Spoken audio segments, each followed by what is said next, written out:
Roles and responsibilities of data scientist. ये बहुत ही important topic है, इसको बहुत ही ध्यान से सुनना। ठीक है, यहाँ पे मैं आपका हर एक डाउट क्लियर करने वाला हूँ कि डाटा साइंटिस्ट के जो रोल्स है, मतलब उसका जो एक्चुअल वर्क होता है डाटा साइंटिस्ट का, वो क्या होता है, हम देखने वाले हैं यहाँ पे। ठीक है, सबसे पहले आता है, it starts with a question और अ बिजनेस प्रॉब्लम। तो सबसे पहले ये एक स्टार्ट होता है कि भाई क्या प्रॉब्लम है और किस लिए प्रॉब्लम है। ठीक है, एक हद बिजनेस के लिए कुछ प्रॉब्लम होगा ना, उससे। ठीक है, then they use data acquisition to collect data sets from the real world. तो ये बाद में डाटा एक्विजिशन की मदद से रियल वर्ल्ड डाटा एक्वायर करते हैं। ठीक है, और उस कलेक्ट किए हुए डाटा को आगे प्रोसेस करते हैं। Then the process of data wrangling is implemented या विद डाटा टूल्स। ओके, तो ये जो होता है ना, तो डाटा रैंगलिंग ये इम्प्लीमेंट किया जाता है with the help of data tools. तो डाटा टूल्स रहते हैं, डाटा रैंगलिंग क्या है, इसको हम आगे बहुत ही डीप में देखने वाले हैं। ठीक है,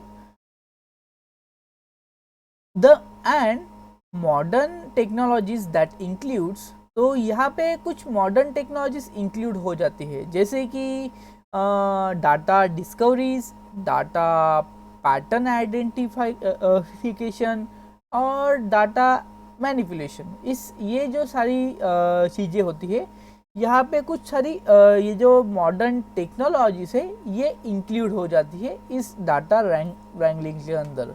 ठीक है, तो इसकी मदद से हमारा डाटा बहुत ही अच्छी तरीके से मैनेज हो जाता है। Then they can create and train model for machine learning. तो ये सब कुछ होने के बाद में हमारा डाटा जाता है मशीन लर्निंग के पास।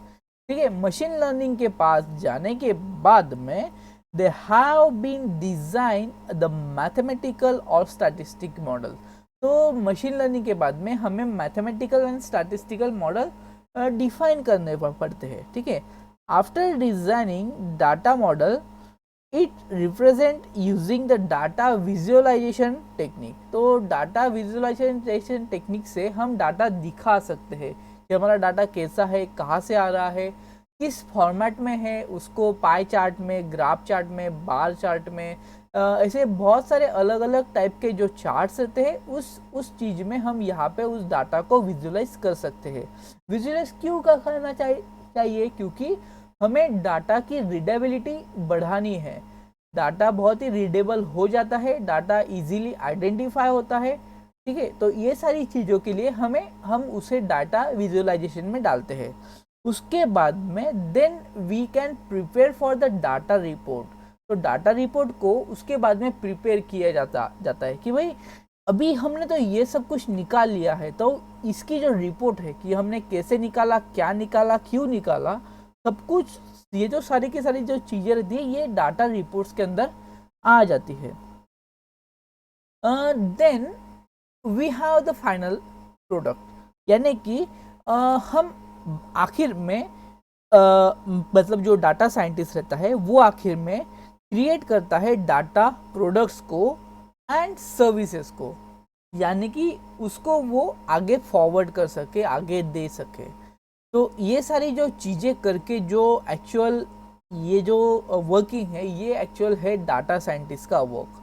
ठीक है, ये है रोल ऑफ डाटा साइंटिस्ट की। डाटा साइंटिस्ट उसके पूरे दिन में, उसके पूरे करियर में क्या क्या काम करता है, इसके अंदर बहुत सारे डीप कंसेप्ट भी है, और हर एक स्टेप में, हर एक सेंटेंस में बहुत सारा डीप कंसेप्ट है। हम स्टेप बाय स्टेप देखने वाले हैं। अभी यही आपके लिए एज अ बिगिनर बहुत ही अच्छा रहेगा यहाँ तक ही। तो इस वीडियो में इतना ही, देखने के लिए बहुत बहुत शुक्रिया एंड थैंक्स फॉर वॉचिंग।